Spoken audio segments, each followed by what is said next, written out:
वासुदेव यादव के खिलाफ बड़ी कार्रवाई की खबर है, जहां आय से अधिक संपत्ति मामले में कार्रवाई होगी और यह बताया जा रहा है कि शिक्षा निदेशक रहते हुए आर्थिक भ्रष्टाचार इन्होंने किया है, ऐसे आरोप इनके ऊपर लगे हैं। अब इसके बाद बड़ी कार्रवाई की भी खबर मिल रही है। सपा एमएलसी वासुदेव यादव की मुश्किलें बढ़ती हुई, क्योंकि यहां पर आय से अधिक संपत्ति के मामले में भी कार्रवाई है और आरोप ये लगाए जा रहे हैं कि जब वो शिक्षा निदेशक थे उस समय कई तरह की आर्थिक गड़बड़ियां पाई गई हैं, ऐसे आरोप लगे हैं और ये बड़े आरोप हैं।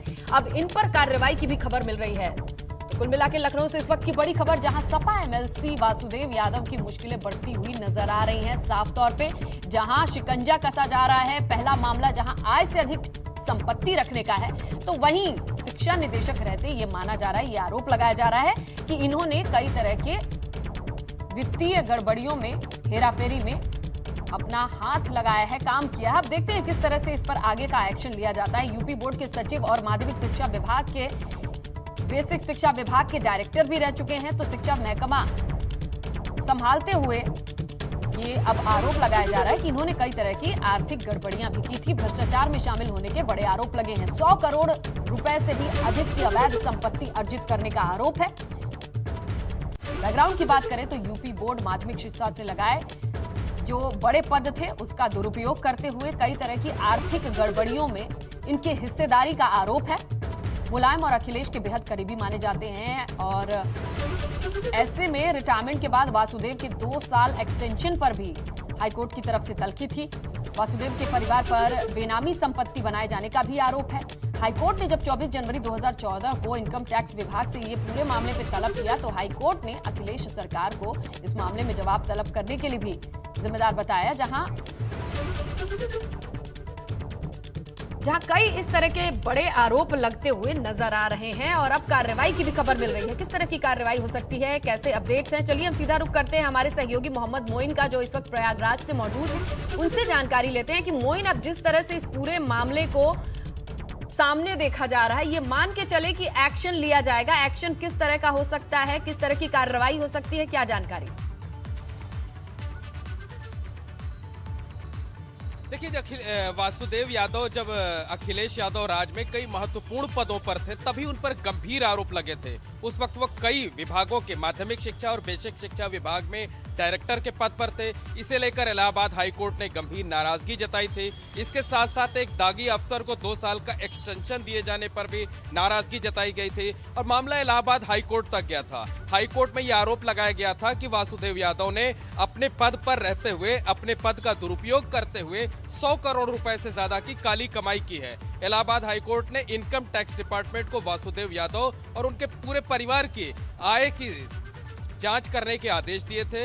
इतना ही नहीं, इस मामले में कई जांच एजेंसियों ने जांच की थी, रिपोर्ट आई और वो ठंडे बस्ते में चली गई थी। अब योगी सरकार ने जिस तरीके से दागी अफसरों के खिलाफ कार्रवाई की प्रक्रिया शुरू की है, उसी के मद्देनजर अब ये जानकारी मिल रही है कि बहुत जल्द ही वासुदेव यादव पर कानून का शिकंजा कस सकता है, उनके खिलाफ कार्रवाई की जा सकती है, एफआईआर दर्ज की जा सकती है और अगर मामला गंभीर हुआ तो उनके गिरफ्तार करके जेल तक भेजा जा सकता है।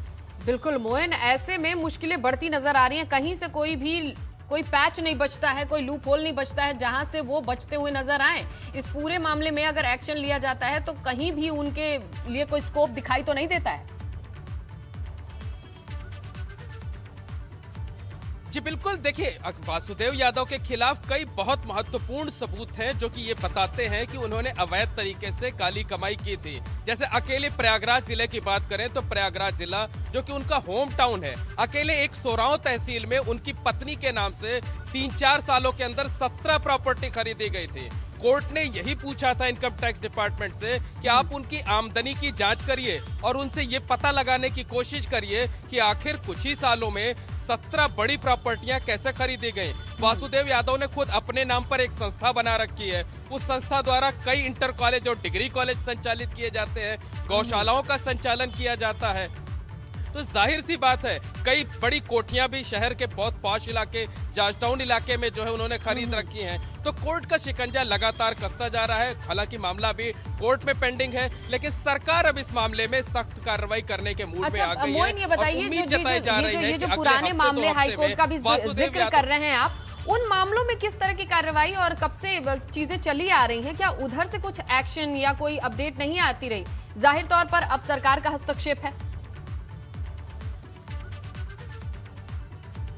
देखिए, जब वासुदेव यादव बहुत महत्वपूर्ण पदों पे थे तब उत्तर प्रदेश में अखिलेश यादव की सरकार थी और माना यह जाता था कि वो मुख्यमंत्री अखिलेश यादव जो तत्कालीन थे उनके काफी चहेते हैं, काफी करीबी हैं। इस मामले में सरकार की तरफ से जब कोई सुनवाई नहीं हुई तब एक सामाजिक संस्था ने, गाजीपुर के एक व्यक्ति ने PIL दाखिल की थी और इलाहाबाद हाईकोर्ट के दखल पर ही वासुदेव यादव का न सिर्फ एक्सटेंशन रुका था बल्कि उनको 2-2 पदों से हटाया भी गया था।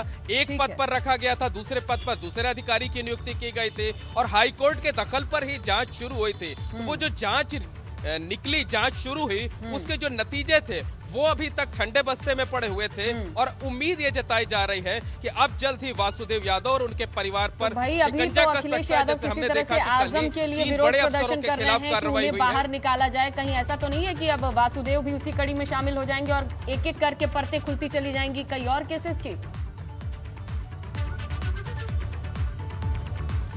देखिए, अखिलेश यादव ने आजम खान का खुलकर बचाव किया है। हालांकि आजम खान पर तकरीबन 100 मुकदमे दर्ज हैं और ये ज्यादातर मुकदमे 2 साल के अंदर दर्ज हुए थे। उसी तरीके से वासुदेव यादव को उनका बेहद चहेता, बेहद करीबी अधिकारी माना जाता है। मतलब नियमों की धज्जियां उड़ा करके वासुदेव यादव की नियुक्ति अखिलेश यादव राज में की गई थी। उनका पूरा परिवार जो है वो समाजवादी पार्टी से अटैच्ड है। अखिलेश यादव का बेहद करीबी माना जाता है। वासुदेव यादव की बेटी निधि यादव को समाजवादी पार्टी ने टिकट दिया था, विधानसभा का चुनाव भी लड़ाया था। अब जब सरकार का शिकंजा कसेगा, आने वाले दिनों में वासुदेव यादव की मुश्किलें बढ़ेंगी, तो निश्चित तौर पर हो सकता है कि अखिलेश यादव खुलकर उनके बचाव में आए, क्योंकि जो आरोप लगे थे वो सिर्फ वासुदेव यादव पर नहीं, उस वक्त की अखिलेश यादव सरकार पर भी गंभीर आरोप लगे थे वासुदेव यादव को लेकर। चलिए मोइन, देखते हैं कि अभी तक तो इसमें कार्रवाई की खबर आ रही है, क्या कोई राजनीतिक ट्विस्ट और टर्न भी होता है? ये भी दर्शकों तक सामने आ ही जाएगा। बहरहाल आपका शुक्रिया मोइन तमाम जानकारी के लिए। आगे बढ़ेंगे और बात करेंगे लखनऊ की, जहां मुख्तार अंसारी पर बड़ा एक्शन लिया गया है। आपको बताएं, मुख्तार से जुड़ी इमारत पर LDA की कार्रवाई हुई है।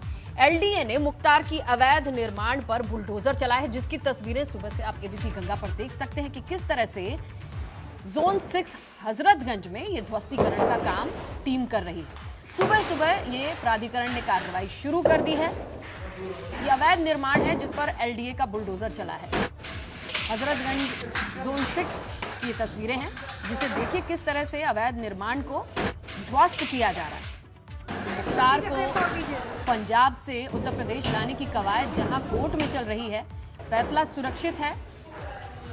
अब ये तय हो चुका है कोर्ट की ओर से कि मुख्तार पंजाब में रहेगा या फिर उत्तर प्रदेश आएगा, लेकिन इस बीच जो कार्रवाई की तस्वीर है वो भी आपके सामने है। अवैध निर्माण को बुलडोजर से ढहा गया।